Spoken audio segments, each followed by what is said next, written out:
Mas se não há inferno, isso significa que posso fazer o que quiser, realizar qualquer ato sem medo de punição?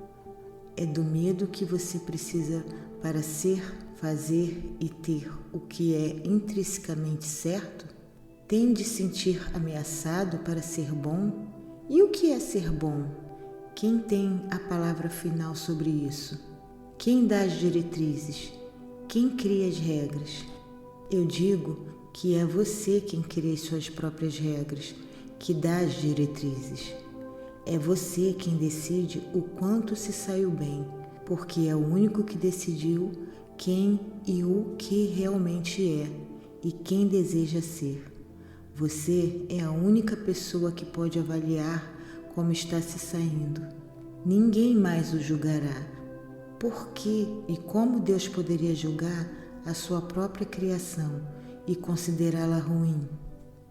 Se eu quisesse que vocês fossem perfeitos e fizessem tudo certo, teria deixado que ficassem num estado de total perfeição de onde vieram. Todo o objetivo do processo foi fazê-los descobrir a si mesmos, criar os seus eus, como realmente são e desejam ser. Contudo, vocês só poderiam ser isso se tivessem uma chance de ser outra coisa. Então eu deveria puni-los por fazerem uma escolha que coloquei à sua frente? Se eu não quisesse que vocês fizessem a segunda escolha, por que criaria outra além da primeira? Essa é uma pergunta que devem fazer a si mesmos antes de me atribuírem o papel de um Deus condenador. A resposta direta para a sua pergunta é sim, você pode fazer o que quiser sem medo de punição. Contudo, terá de arcar com as consequências. As consequências são os resultados naturais, que não são o mesmo que punições. São simplesmente isso, o que resulta da aplicação natural das leis naturais. Estas são o que ocorre bastante previsivelmente, como uma consequência do que aconteceu. Toda a vida física funciona de acordo com as leis naturais. Quando você se lembrar dessas leis e aplicá-las, controlará a vida no plano físico. O que lhe parece punição, ou o que chamaria de mal ou má sorte, é apenas uma lei natural fazendo-se valer. Então, se eu conhecer essas leis e cumpri-las, nunca mais terei um momento de dificuldade? É isso que está me dizendo? Você nunca experimentaria o seu eu como estando no que chama de dificuldade. Não encararia nenhuma circunstância da vida como um problema. Não temeria nenhuma situação. Poria fim a todas as preocupações, dúvidas e temores. Viveria como a fantasia que Adão e Eva viveram. Não como espíritos desencarnados na esfera do absoluto, mas como espíritos encarnados na esfera do relativo. Contudo, teria toda a liberdade, alegria, paz e sabedoria e todo o poder do espírito que você é. Seria uma pessoa plenamente realizada. Esse é o objetivo da sua alma, realizar-se enquanto ainda está no corpo, tornar-se a encarnação de tudo que realmente é. Esse é o meu plano, meu ideal, realizar a mim mesmo através de você, transformar o conceito em experiência, conhecer o meu eu experimentalmente. As leis do universo foram estabelecidas por mim. São leis perfeitas que proporcionam um perfeito funcionamento da matéria. Já viu algo mais perfeito do que um floco de neve? Tal complexidade, design, simetria, conformidade consigo própria e originalidade em relação a todo o resto são um mistério. Você fica maravilhado com o milagre desse grande espetáculo da natureza. Mas se eu posso fazer isso com um único floco de neve, O que acha que posso fazer e fiz com o universo? Se você visse a sua simetria, a perfeição de seu design, do maior corpo celeste à mínima partícula, não poderia entender essa verdade em sua realidade. Mesmo agora, quando tem apenas uma vaga noção disso, não consegue imaginar ou entender as suas implicações. Contudo, pode saber que há implicações muito mais complexas e extraordinárias do que você pode atualmente compreender. Shakespeare disse isso maravilhosamente. Há mais coisas entre o céu e a terra, Horácio, do que supõe a nossa vã filosofia. Então, como posso conhecer essas leis? Como posso aprendê-las? Isso não é uma questão de aprender, mas sim de lembrar-se. Como eu posso lembrar-me delas? Comece ficando calado. Silencie o mundo exterior, para que o mundo interior possa trazer-lhe visão. Esse insight é o que o preocupa, contudo, não pode tê-lo enquanto estiver muito preocupado com a realidade exterior. Por isso, tente voltar-se o máximo possível para dentro. E quando não estiver se voltando para dentro, venha de dentro ao lidar com o mundo exterior. Lembre-se desta máxima: se você não se voltar para dentro, será privado de alguma coisa. Coloque-a na primeira pessoa e repita-a para torná-la mais pessoal. Se eu não me voltar para dentro, serei privado de alguma coisa. Você tem sido privado de alguma coisa a sua vida inteira. Contudo, não precisa ser e nunca precisou. Não há nada que você não possa ser ou fazer, nada que não possa ter. Isso parece uma promessa maravilhosa. Que outro tipo de promessa acha que eu faria? Você acreditaria em mim se eu prometesse menos? Durante milhares de anos, as pessoas não acreditaram em minhas promessas pelo motivo mais extraordinário. Eram boas demais para serem verdade. Então, vocês escolheram uma promessa menor, um amor menor. Porque a minha promessa maior provém do amor maior.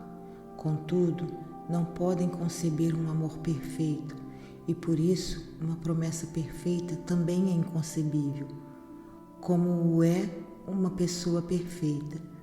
Por esse motivo, não conseguem acreditar nem mesmo em seus eus. Não acreditar em nada disso significa não acreditar em Deus. Porque a crença em Deus produz crença na maior dádiva divina, o amor incondicional, e na maior promessa divina, o potencial ilimitado. Posso interromper o Senhor aqui? Detesto fazer isso quando está falando, mas já ouvi essa conversa sobre potencial ilimitado e não condiz com a experiência humana. O Senhor se esquece das dificuldades encontradas pela pessoa comum e dos desafios que enfrentam aqueles que nascem com limitações mentais ou físicas? O potencial dessas pessoas é ilimitado? Vocês escreveram isso em sua Bíblia, de muitos modos e em muitos lugares. Preciso de uma referência. Veja o que vocês escreveram em Gênesis, capítulo 11, versículo 6. Está escrito: E o Senhor disse: Eis aqui um povo que não tem senão uma mesma linguagem, e uma vez que eles começaram esta obra, não hão de desistir de seu intento, a menos o que não tenham de todo executado. Sim, agora pode acreditar nisso? Isso não responde à pergunta sobre os doentes, os incapazes, os deficientes, aqueles que têm limitações. Você acha que eles têm limitações, como diz, não por sua escolha? Imagina que a alma humana enfrenta os desafios da vida, sejam quais forem, por acaso? É isso que imagina? Quer dizer que uma alma escolhe antecipadamente que tipo de vida terá? Não, isso iria contra o objetivo do encontro, que é criar sua experiência e, portanto, o seu eu no glorioso momento atual. Por esse motivo, você não escolhe antecipadamente a vida que terá, mas pode escolher as pessoas, os lugares e os eventos, as condições e circunstâncias, os desafios e obstáculos, as oportunidades e opções para criar sua experiência. Você pode escolher as cores para sua palheta, as ferramentas para o seu baú, as máquinas para a sua loja. O que cria com elas é assunto seu. Esse é o objetivo da sua vida. Seu potencial é ilimitado em tudo que escolheu fazer. Não presuma que a sua alma, que encarnou em um corpo que você chama de limitado, não realizou todo o seu potencial, porque não sabe o que essa alma estava tentando fazer. Desconhece a sua agenda, a sua intenção. Por isso, bendiga todas as pessoas e condições e agradeça. Desse modo, afirmará que o que Deus criou é perfeito e mostrará a sua fé nele. Porque nada acontece por acaso no mundo de Deus. Não existe coincidência. O mundo não é devastado por acaso ou devido ao que você chama de destino.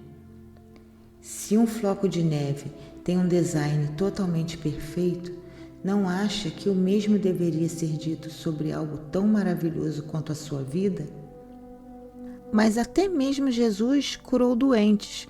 Por que ele os curaria se a sua condição fosse tão perfeita? Jesus não curou os doentes porque achava que a sua condição era imperfeita.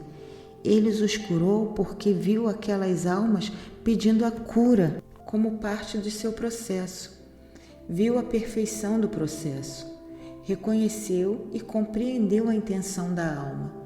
Se Jesus tivesse achado que todas as doenças, mentais ou físicas, representavam imperfeição, não teria simplesmente curado ao mesmo tempo todas as pessoas do planeta? Duvida de que ele poderia ter feito isso? Não, sei que poderia.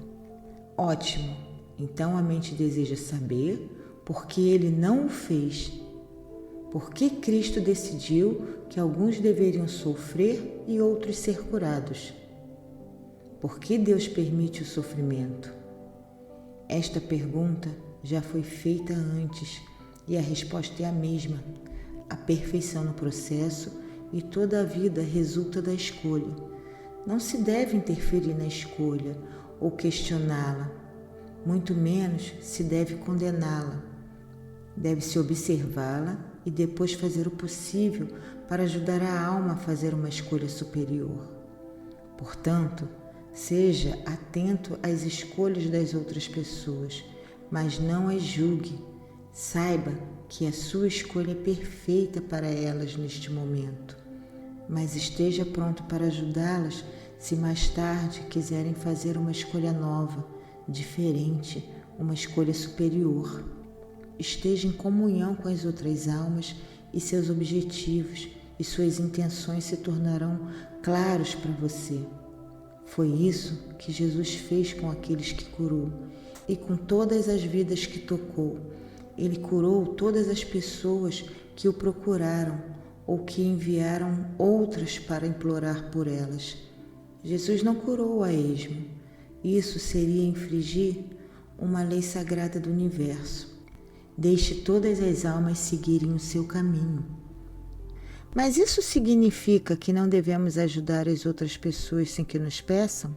Certamente que não, ou nunca poderíamos ajudar as crianças famintas da Índia, o povo sofrido da África ou os pobres e oprimidos de todos os lugares. Todos os esforços da fraternidade seriam perdidos e toda a caridade seria proibida. Devemos esperar que uma pessoa grite de desespero ou que o povo de uma nação implore por ajuda para que possamos fazer o que obviamente é certo? Você vê, a resposta está na própria pergunta. Se uma coisa é obviamente certa, faça-a. Mas lembre-se que é preciso muito rigor no julgamento, no que diz respeito ao que chama de certo ou errado. Uma coisa só é certa ou errada porque você diz que é, não é certa ou errada intrinsecamente. Não, o certo ou errado não é uma condição intrínseca, é um julgamento subjetivo de um sistema pessoal de valores. Através de seus julgamentos subjetivos, você cria o seu eu. Através de seus valores pessoais, determina e demonstra quem é. O mundo existe exatamente como é para que você possa fazer esses julgamentos. Se existisse em perfeitas condições, seu processo vital de criação do eu terminaria. A correria de um advogado terminaria amanhã se não existissem mais litígios. Ocorreria o mesmo com a carreira de um médico se não existissem mais doenças. A carreira de um filósofo também terminaria se não existissem mais dúvidas. E a correria de Deus terminaria amanhã se não existissem mais problemas. Exatamente, seu raciocínio foi perfeito. Todos nós pararíamos de criar se não existisse mais nada para ser criado. Temos muito interesse em continuar o jogo, apesar do fato que dizemos que gostaríamos de resolver todos os nossos problemas, não ousamos a fazer isso, porque nesse caso não teríamos mais o que fazer.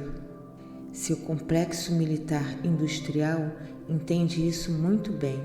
É por esse motivo que se expõe terminantemente a qualquer tentativa de estabelecimento de uma política contrária à guerra em qualquer lugar.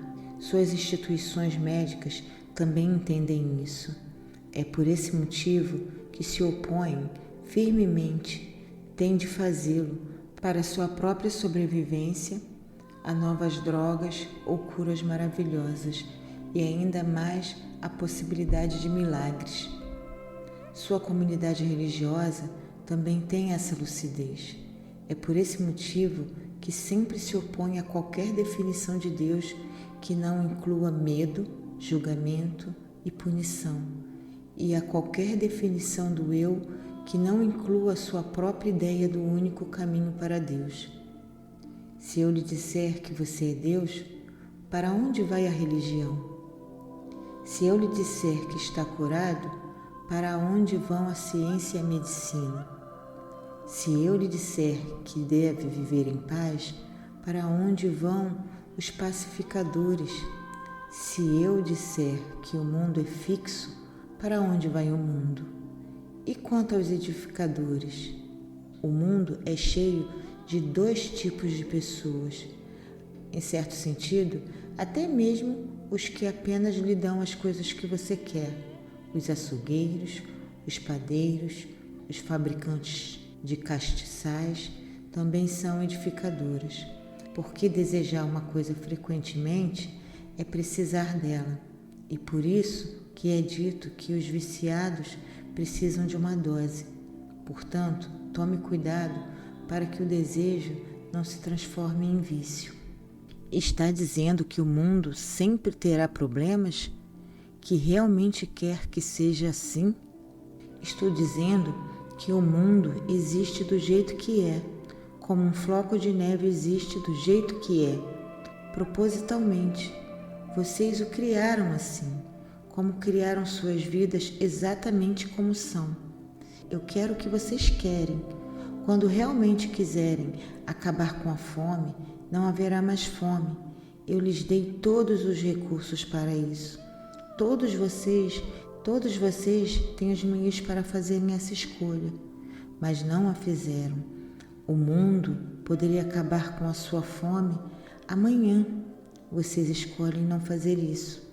Vocês dizem que há bons motivos para 40.000 pessoas morrerem de fome a cada dia.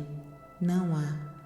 Contudo, em uma época em que dizem que não podem fazer coisa alguma para evitar essas mortes, trazem ao mundo 50.000 novas vidas a cada dia e denominam isso de amor, de plano de Deus.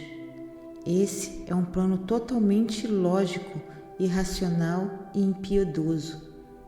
Eu estou mostrando, em termos claros, que o mundo se encontra nas condições atuais porque vocês escolheram que fosse assim. Estão destruindo sistematicamente o seu meio ambiente e depois dizem que os desastres naturais são uma peça cruel que Deus pregou, ou obra de uma natureza cruel. Vocês é que pregaram a peça em si mesmos e que são cruéis. Nada é mais gentil do que a natureza, e nada tem sido mais cruel com a natureza do que o homem. Porém, vocês negam qualquer envolvimento e responsabilidade nisso.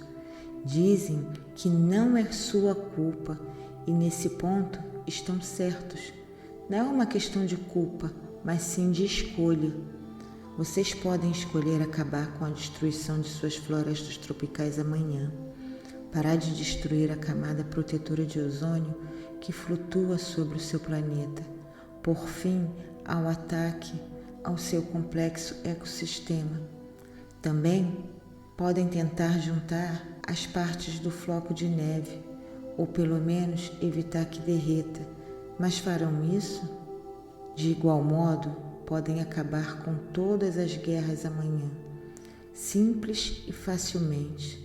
Tudo o que é preciso e que sempre foi é que todos concordem com isso. Mas se vocês não conseguem concordar com algo tão basicamente simples como parar de se matarem, como podem implorar ao céu com as mãos erguidas para que as suas vidas sejam colocadas em ordem? Eu não farei nada por vocês que não farão por si mesmos. Esta é a lei e é o que dizem os profetas. O mundo está nas condições atuais por causa de vocês e das escolhas que fizeram ou deixaram de fazer. Não decidir é decidir. A Terra está como está por causa de vocês e das escolhas que fizeram ou deixaram de fazer.